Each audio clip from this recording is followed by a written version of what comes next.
Hello, I'm Jesse Johnson. I'm the co-creator of SubMachine, and we're going to do a full video walkthrough of using SubMachine. And in brief, SubMachine is a Premiere Pro extension that allows you to take transcription data and create perfectly timed word-by-word subtitles. And beyond that, using different Mogrts or motion graphic files, you can create really robust animations and different styles and effects in your subtitles to make your subtitles really stand out and add that extra layer of polish and fun. So let's get started. First of all, we're gonna start by creating a transcription of our video here. So I have a 9:16 video laid out on my timeline, and I'm gonna use Premiere to transcribe that. So you go to Window, Text, and I'm gonna click Create Transcription. These default settings will be totally fine for us. Gonna click transcribe. So there it is. We have a transcription of our video right here. You can make any changes you want to your transcription ahead of time before we do anything with SubMachine. So we have our transcription here. Our next step is to create captions. So if we go to the Captions tab, there is a Create Captions from Transcription button right there. In the transcript window, there's also the Create Captions button right here. These settings are very important to getting accurate word-by-word timing result out of SubMachine. The first four values there you can completely ignore. It's these four at the bottom that we're concerned with. So we want to bring all of these values to their minimum. So for maximum length in characters, that's going to be 7. And while I'm doing this, I'm just going to point out that if you click and drag and move your mouse too far to the left, it gets sticky and it wants to stay on your mouse even after you unclick. So it can be a little annoying, but you just need to release your mouse when you're still at the edge of the frame there. All of these are at their minimum value, and that's all we need to do in the Create Captions window. So now you can see that we have really short caption segments here. It's basically every single word. And that's great because what we want out of this process is to get as much timing information as we can out of this transcription engine. We actually have a good idea of where each word belongs. Now that we have it, we need to export it into an SRT. And to do that, you click on the menu on the top right-hand corner, go to Export, and Export to SRT file. Just keep in mind, you're going to want to save this somewhere that you can access easily. You'll only need to access it once, but it's good to keep it along with the project you're working on. That is the entire transcription process to get going with SubMachine. Now that I've done that, I'm going to delete these captions here, as I'll no longer be using them. So that's it. You transcribe, you create your captions with the special settings, and you export an SRT. So now we have our word-by-word timing in an SRT file, and the next step is to select a Mogrt. When you're selecting a Mogrt, it is important that you choose one that has the same frame rate as the sequence you're working on. So all of the Mogrts that we package along with SubMachine come with variants in different frame rates. Now we just need to grab the SRT file and the Mogrt that we're using to sub this video. There are two methods you can use to place your SRT or your Mogrt into these fields right here. The first one is you can just click on it and drop it in right there. The other one is you can actually just click on the short SRT or the Mogrt button, and it will open up a dialog box, and you can grab the Mogrt you want. So now that we have the SRT and the Mogrt file, we're pretty much ready to go with creating our subs. And there's one last choice we should make before we do that. And that's how many characters do we want to allow to be on screen at a given time. In this case, it's a 9:16 video. So the shorter end is pretty good for me. Our default value is 20. And if you go even higher up, it's saying this is better for 16:9, where you have more real estate to have more text on screen. So now that we've picked out our SRT, our Mogrt, and how long we want our phrases to be, we're ready to click Create Subs. So you can see, and this is all real time, they are just flying in on the timeline. I'm on an M1 Mac, and we found that performance on M1s is really just kind of stunning. So that is many, many dozens of individual clips on my timeline that are populated with the unique information from my SRT. Now that we have all of these Mogrts on the timeline, let's just see what it looks like out of the box with the Animator Pro Mogrt.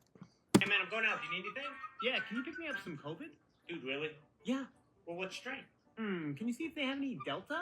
Look, you know they only carry Omni now, right? Okay, great. So besides a few transcription errors, I think you can see that the words are coming in as they're being spoken. Something that if you were to do this manually, would be pretty agonizing. A lot of scrubbing, going frame by frame, and not to mention if you were trying to place all of these words manually and arrange them so that they looked like they were in a paragraph together.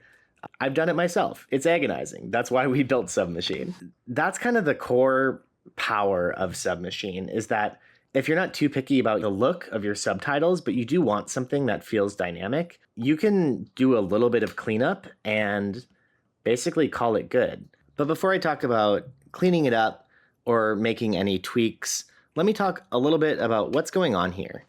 So you can see that the Mogrts are arranged in alternating video tracks. So the alternating tracks represents your different sentences. So you can see right here that all of these words are printed on together. We've got 4 words, and if I scrub backwards, that's 3 words, 2 words, and 1 word.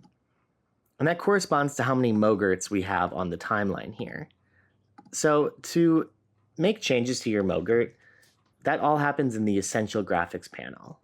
That's where all of the Mogrt settings are stored. That's where you can change them. So you want to keep the Essential Graphics panel handy and visible while working with SubMachine, as the two are very closely involved and related to each other. So if you look at the word progression value in the top right hand here, you can see that it says 1. And if I scrub forward to the 4th Mogrt, you can see that it says 4 now. And as I click backwards, you can see that they change 1, 2, 3, 4. So the only thing that's different between these 4 Mogrts, the only thing is the word progression value is different.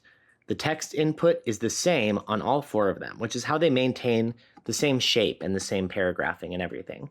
But a very important core concept to SubMachine is syncing and understanding why we want to sync between Mogrts. So let's talk about the various syncing tools that we have in SubMachine and when and how we would use. So for this bit right here, we have our character saying, "What's strange?" when in reality he said, "What strain?"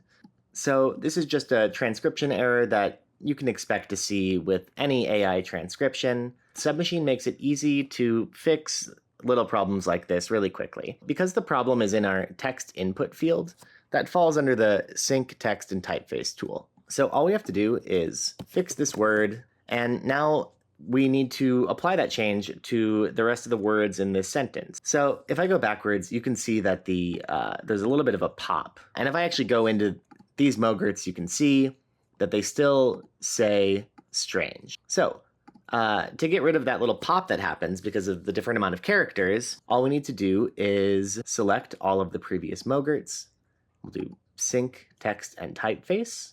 That's our first tool right underneath Sync All. And now if I scroll back, you can see that there isn't really a pop in position anymore. And inside of all of these Mogrts, they all say the word strain. So the way that we did that was we targeted the Mogrt that had the correct text input that we wanted. And then to say where we want that input to go, we just have to select all of them. So that's kind of the basic primary way that our sync tools work, is that the playhead will target the Mogrt with the desired attributes, and then all of the Mogrts that are selected will receive that attribute. So any value that has that special T character next to it in a Mogrt will be able to be synced with the Sync Text and Typeface tool. However, at the end of the video, I'm going to have a section with a little more advanced explanation of how exactly those T settings work and how they can work in your favor. Next, we have the Sync Style and Animation tools. So in this particular Mogrt, we have a lot of style and a lot of animation settings. So let me just show you a color one first of all. I'm going to go through and I'm going to enable this setting called Specific Word Color. As I slide through, you can see I'm choosing which word I want to be blue, and that value lines up with which word I'm coloring. So you can see that the word C is not blue in the previous Mogrts. So that's another situation where I simply target the Mogrt that has the settings I want, select all of them, sync style and animation. And now, as I go backwards, the color is right there. So that's one style setting we can use. Let's look at an animation. I'm going to go down to our animation tab, and I'm going to check the per word animation slide in. So now that I've checked that, you can see that this word slides into place. And I can also apply that with the sync style and animation tool. So you can see they're all flying in individually. And then if I wanted to, I could apply that not only to this phrase, but I could apply it to as many Mogrts as I want to. So I'm going to hit sync style and animation. So you can see all of those were animating in just by targeting the Mogrt we want and selecting the ones we want it to apply to. Pretty cool. With the Sync Position, Scale, and Rotation tool, we're actually pulling values from the Effect Controls window as opposed to Essential Graphics. So Position, Scale, and Rotation are all read by SubMachine and applied the same way as the other tools. So I can add a little bit of scale, I can move the text up, I can rotate it a little bit. And you can see in a single phrase, it's very easy to sync, position, scale, and rotation. And then if I scrub backwards, you can see that all three of these Mogrts have the same position. Likewise, I can do the same thing on all Mogrts on the timeline. And finally, I'll show you how the Sync All tool can accomplish all of those in a single click. So on this one, I'm going to change a text attribute. So instead of now, I'm just going to say bow. Then I'm going to change an emphasis as well. So we're emphasizing this word bow. So that's text. Let's now change position. I'm going to change that a little bit. And then let's do something with style. So we'll change the fill color to red. And then let's do a little animation. I'm going to add a little bit of shake to it. So we've done enough changes to cover all three of these different types of tools. And if I select all the Mogrts in this phrase and do sync all, now they all share the same attributes as the last one. You only carry Omni now, right? All right, so that is how our sync tools work. There are different tools for different situations, and then there's the sync all tool for a powerful way to make many changes across as many Mogrts on the timeline as you need. Now I'm going to talk about the tools we have for splitting and joining the contents of each phrase. So here's one example. I'm going to play through it quick. Yeah, I just want the good stuff. It's really expensive. So you can see that one speaker's line was carried through in with the rest of the second speaker's line. We have a tool called Split One Entire Phrase, which would allow me to separate this word stuff so that it's no longer part of this other speaker. So all I do is I target the word that I want to be split off from the rest, and I select the entire phrase that's affected. And now you can see that stuff in the text input field is its own entity, and the word stuff has been removed from these next lines. So it's really expensive is standing alone. So on the other hand, if I wanted to include a word that was standing alone or an entire phrase, so I can join that with join two entire phrases just by selecting the entirety of each phrase that I want to join. And now stuff is back in to the phrase as it was. The reason I go back like that is because now I'm going to show off how the split and join selection tool can accomplish both of those operations in a single click. Again, we don't want the word stuff here. We want it separate. And what really makes sense is to join it in with the previous one. So I can select any group of Mogrts that I want, and it will create a new phrase while also separating the Mogrts from the surrounding phrase. So I can just grab these right here really intuitively, just grab them and click split and join selection. And now the word stuff has been added to the end of this phrase, and they all go together, and the word stuff has been removed from the next phrase. So it's a really powerful way to create new phrases. Even if they were in two different phrases, I could just say, oh, I want good stuff and it's really to be their own little chunk. I can grab them, split and join, and now they're completely separate. The split and join tools are a really powerful way to manage where your words are in a way that isn't super tedious, and you can do it really quickly. So now I'm going to talk about the reset word progression tool and the -1 and the +1 tools right here. So if I were to select a Mogrt and I hit +1 or -1, you can see that the word progression value is changing, and the amount of words being printed is also changing. You might be in a situation where you actually need to add an additional word into a phrase, which can affect the word progression count. So in this case in particular, let's listen to what they're saying here. Hey man, I'm going out. Okay, so he's saying, hey man, I'm going out. So we need to change the text input to be correct. So, hey man, I'm going out. So we can sync that text change back, but the problem is that we added a new word. So you can see that the isn't being printed even on our final Mogrt. The way we can fix that is we need to figure out where did we add a word. And because the transcription only heard hey and not hey man, I can basically just make a cut here. And now we have the right amount of Mogrts for each word in the right place. However, the word progression value isn't right. So these two are both 1 because I just cut this Mogrt in half. Then it goes to 2, 3, 4, 5, and not up to 6 where we need it to. So that's where the reset word progression value tool comes in handy. I can just select all of these Mogrts and click reset word progression. And now, as I go through these, you can see 1, 2, 3, 4, 5, 6. All the words are being printed, and we were able to make that correction by adjusting the text input, making sure the amount of Mogrts were correct and that they were cutting when the words were being spoken, and then using a reset word progression. So the timing might not be totally perfect because I did it manually, but let's see. Hey man, I'm going out. Yeah, totally works. So that is our reset word progression value tool. So that kind of covers our core concepts. We were able to fix text input errors, fix the phrasing with the split and join tools, and go through the core concept of how we sync by targeting Mogrts, selecting the Mogrts we want to affect, and using our sync tools depending on the situation. Another setting that falls under the sync text and typeface tool would be something like emphasized word. And you can see that there's a little T here next to this setting, which indicates that it's synced with the sync text and typeface tool. So this emphasized word slider is really easy to use. We just select which words we want to emphasize. It's a great way to add a little bit of impact. While we're at it, let's also bump these words down. Great. So now we've added some emphasis to what he's saying. We could do the same thing with an italicized word. And so now if I use the sync text and typeface tool, you'll see that they all match in terms of arrangement, emphasis, and spacing.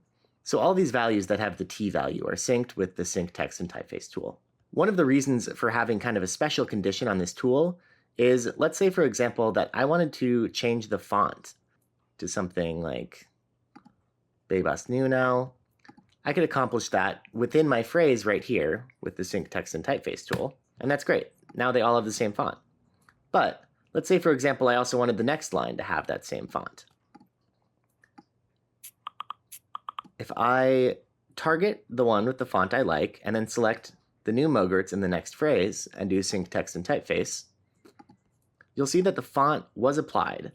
However, what wasn't applied was the text input. Because obviously, if we brought that text input over to the other Mogrts, they'd be saying the wrong words. These special T values protect from accidental propagating of values like that.